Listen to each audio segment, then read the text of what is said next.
they are, and I'm not saying that because I'm sat here, but as somebody that visits a lot of kart circuits, the marshalling team here at Trent Valley Kart Club, the best in the country, bar none, and that's why they're asked. They go on tour. It's TVKC on tour to other circuits where various other officials that operate out of here go to Clark and what have you. And of course, it is always worth reminding you that the boys and girls in orange and white and orange, as David Manchester is showing off there, are the most important people in racing, because if the marshals don't give up their time, you don't go racing. So, Cadet Honda, Heat 1 on circuit. It'll be Theo McCurris and Daniel Ginchard on the front row. Koska and Oliver Behrman on row number 2. Lucas Ellingham and Alfie Rigby on row 3. Oliver Greenall and Joshua McLean on row 4. Harvey Charter and Arvid Lindblad on row 5. Then Oliver Gray and Archie Brown on row 6. Aston Miller and Zach Walters on row 7. Justin Brouard and Tristan Rennie on row 8. Sandro Ballesteros and Sonny Smith on row 9. Marcus Luzio and Declan Russell row 10.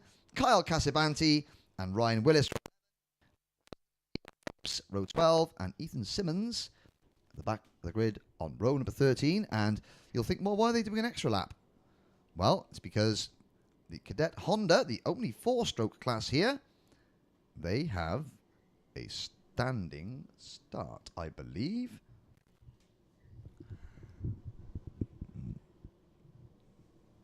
Well, we'll see. I'm assuming they do. They normally do. So the rest of the field are rolling starts. But this class, because if you put a 2-stroke engine and let it sit with the driver's foot on the brake for any longer than a few seconds, you'll find the clutch doing things that it shouldn't.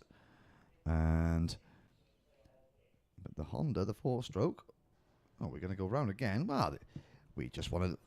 The Cadet Honda drivers like, yeah, we just want our money's worth. Although, you have to say that there's obviously a reason why they are allowing these karts to have several rolling laps.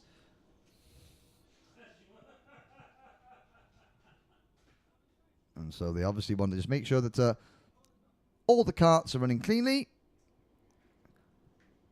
And then you will see them being brought to a standstill, and the front of the grid. Oh, there's number 74. There is your poleman, Theo McCurris.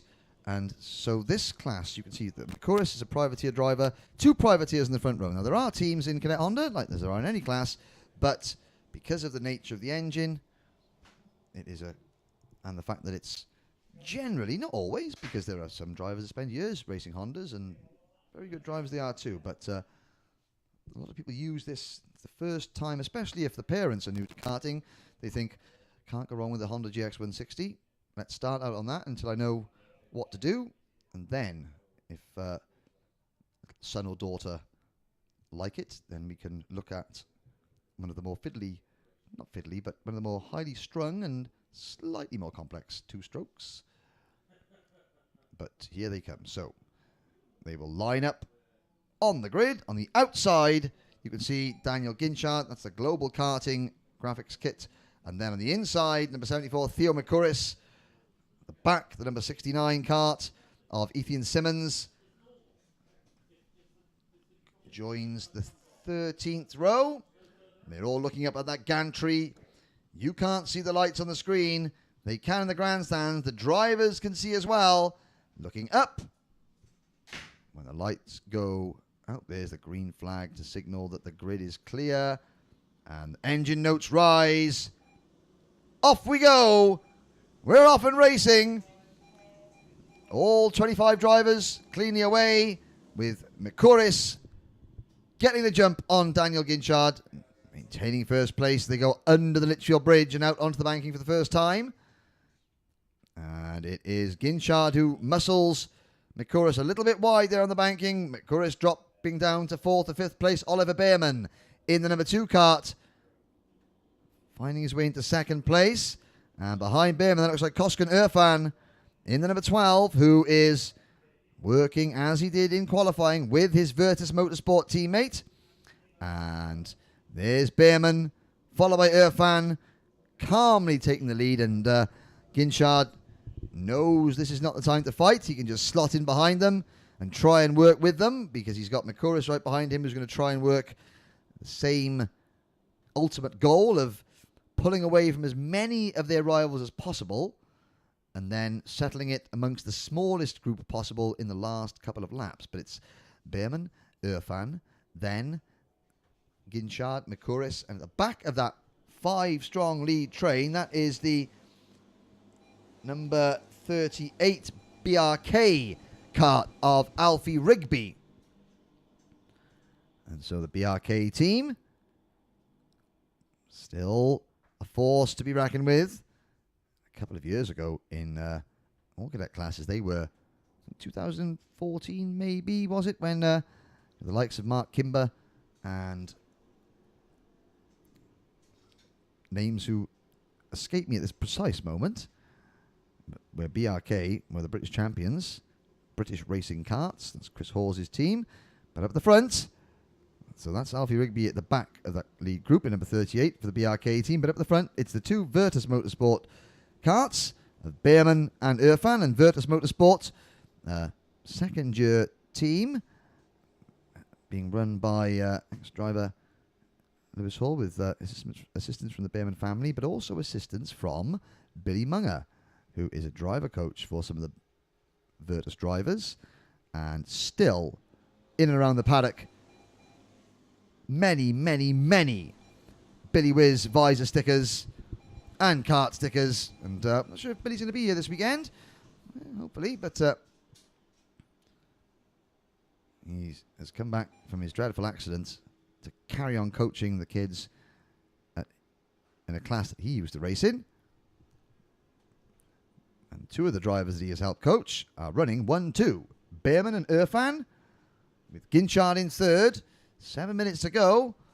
Into the second hairpin they come. Now Irfan, Koskan Irfan, who is only a second-year full-time driver, I believe he was he still must be 9, 10 at the most, Koskan Irfan.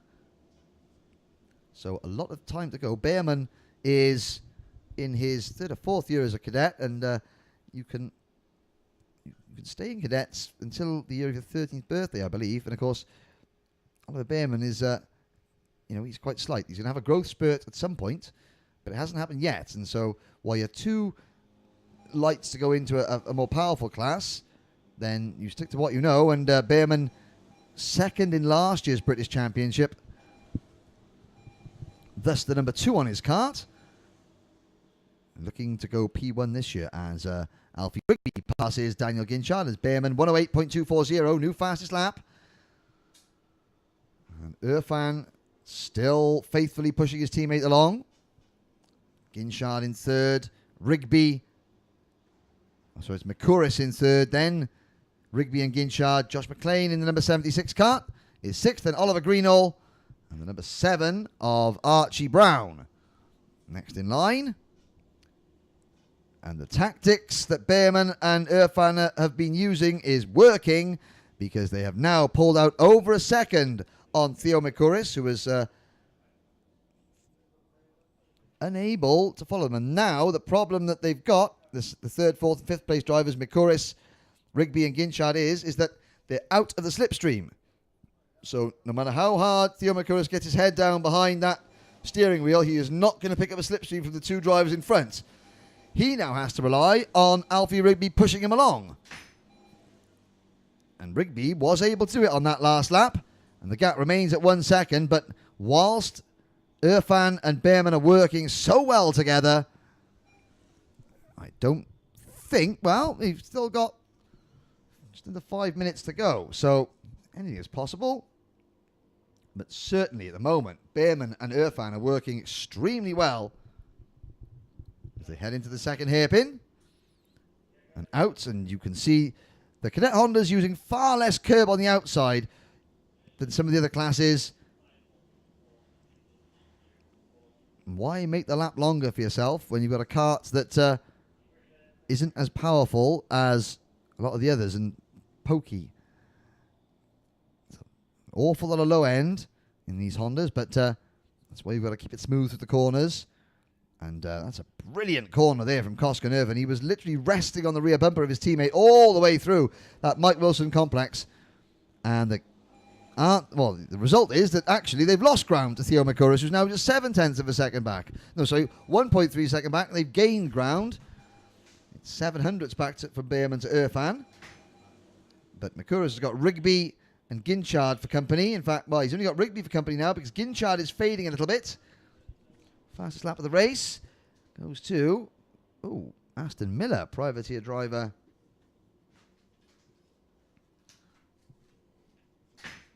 Who sets the fastest lap of the race? He's down in 14th position.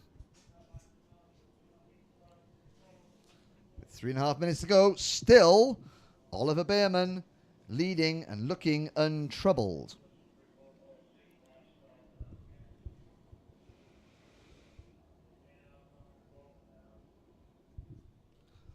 Now, through the Mike Wilson complex. Well, Makuris was a shade faster than Behrman last time around, but the gap still 1.2 seconds. And the fact that Makuris is closing means that Alfie Rigby is particularly strong, and you can still see Rigby nose planted on the rear bumper of Makuris. And with there's things with the nose cones and everything, you've got to be very, very careful when you are slipstreaming and drafting that you don't bump the driver in front too much and not put your nose down. Makuris responding to Rigby's pressure by setting a new fastest lap, but the gap does grow to 1.4 seconds.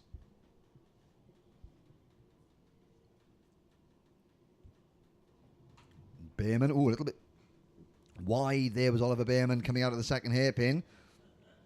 And Koskanurvan takes advantage and just moves back up to the rear bumper to give Behrman a little push with 2 minutes to go.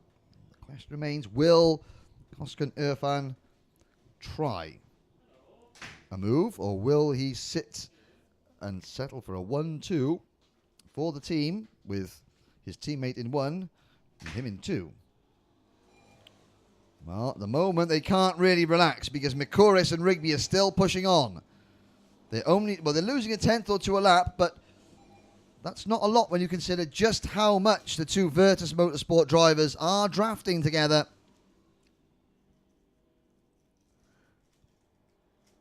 Down the hill. There's the first look over the shoulder from Oliver Behrman with 90 seconds to go. Now, does that mean that he is expecting Irfan to challenge? Or is that him just turning around to check that it is only Irfan, that he's not going to have a challenge? We will find out very shortly through hairpin number 2.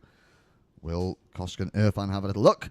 Well, Makuris and Rigby still pushing on. The gap is now 1.7 seconds. But you can lose 3 or 4 seconds, maybe even more, in a lap here at PFI if you are battling with another driver and not focusing on your racing lines.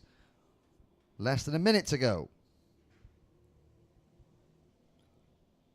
On to the start-finish straight. Well, next time by, they will get the last lap board, that is for sure. Behrman being chased by Irfan. There's Makuris being pushed along by Rigby. There's a couple of marshals wandering over the circuit there, obviously waiting for the end of the race, for their flag signals to go out. Behind the top 4, McLean is 5th, then Archie Brown, Oliver Greenall, Daniel Ginchard has dropped to 8th. Lucas Ellingham has slipped to 9th, but a good drive from Sonny Smith. Now, see David Bellchambers from Next Gen Motorsport, who said I'll be speaking about Sonny quite a lot this weekend, and he's moved into the top 10. He's gained 8 places. Arvid Lindblad is 11th, then Zach Walters, Justin Brouard, Aston Miller, Harvey Charter, and Oliver Gray of the double duty drivers. And you can see Makuris and Rigby on screen. Of the double duty drivers, Arvid Lindblad is 11th. Koskanurvan obviously in 2nd place. And he's the best place for the double duty drivers. Alfie Rigby just pushing on Makuris. And now, as the last lap board comes out, Behrman begins to defend. Irfan forcing Behrman to the inside line. Will he go and defend under the bridge? No, Oliver Bearman doesn't defend under the bridge. They come through turn number 3. And still no move from Irfan. Or has there been? He thought about it. Into the first hairpin. Koska and Irfan certainly looking aggressive. And Bearman checking over his shoulder tells me that he is expecting that possibly because Irfan doesn't make a move going into the first hairpin, which is where you'd expect the last lap lunge to begin. Doesn't always end at the first hairpin. Sometimes it ends at the Bobby Game corner when you dive up the inside going into that first hairpin. Irfan follows his teammate through the Mike Wilson complex now. And Oliver Bearman looking to turn that number 2 into a number 1, and the GP plate will cross the line to take the checkered flag. And Koska and Irfan feigns a move there at the end, but it wasn't realistically on. Alfie Rigby in the number 38. He finishes in 3rd place. And then it was Theo Mikuris, and oh, that's good to see. A good sporting shake of the hands between the two teammates. I think they're probably thinking, oh, there we go, job done. So it's Bearman, Irfan, Rigby, Mikuris, McLean, Ginchard, Brown, Ellingham, Lindblad, and Sonny Smith rounding up the top 10. That concludes the opening Cadet Honda race. There will be a very, very short break while we regather our thoughts for race number 4, which will be Junior Rotax very shortly. So